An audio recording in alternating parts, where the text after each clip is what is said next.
Hello and welcome to our family bookshelf. Today we will be reading Santa's Prayer, a story by Tom Roberts, illustrated by Doug Moss. It was on Christmas Eve in a small Midwestern town during the late afternoon, and the snow was coming down, when my sister and I had gone for a walk down the old church road to have a Christmas talk.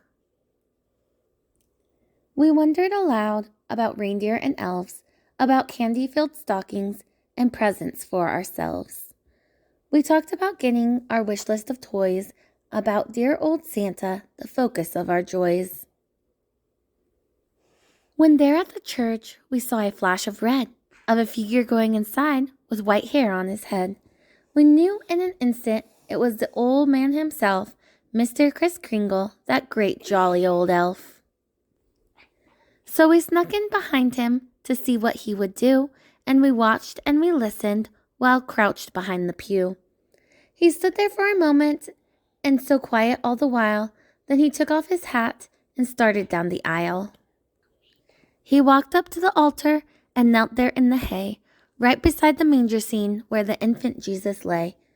He bowed his whiskered face, he closed his twinkling eyes, then he began to speak, and much to our surprise, he prayed to baby Jesus in a voice so soft yet clear, so sister and I moved closer to make sure that we could hear. He said, "Dear Jesus, thank you. Thank you for this night. Thank you for who you are and for your Christmas light.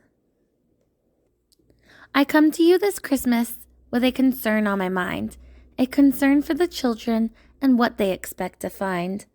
When tomorrow morning comes and the gifts are handed out, will they still remember what Christmas is all about?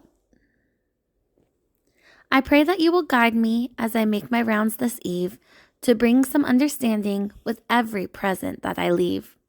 Understanding to the children that the toys from Santa's sleigh are only fleeting fancies, rarely lasting beyond the day. I pray that you will bless me with the knowledge that I need to help all of these children to not give in to greed. To recognize that Christmas is not all about me or pretty wrapped packages placed beneath a tree. I pray that they'll remember that you're the inspiration, the true reason for the season, the Christmas celebration. You're the star of Christmas time and should be throughout the year. You're the one who deserves the praise, not all Santa here. I am just your helping servant, however I can, to remind all the children of the gifts you gave as man. Your life and your love and the example you have shown are gifts that'll last forever, long after they are grown.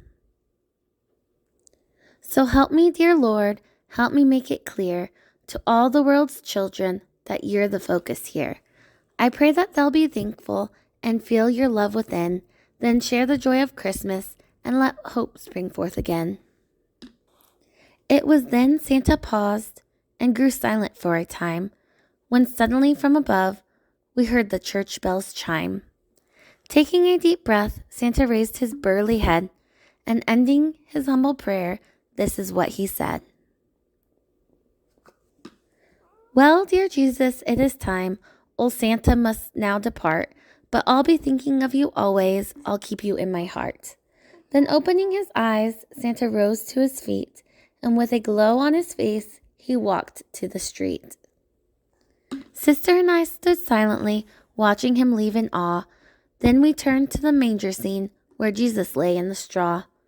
We looked at one another, we didn't know what to say, but when we saw the little babe, we felt like we should pray. So we knelt down beside him, unsure of what to do. Then we remembered Santa and said, "Dear Jesus, thank you." That was Santa's prayer. Thank you for reading with us today. Please leave a like and subscribe.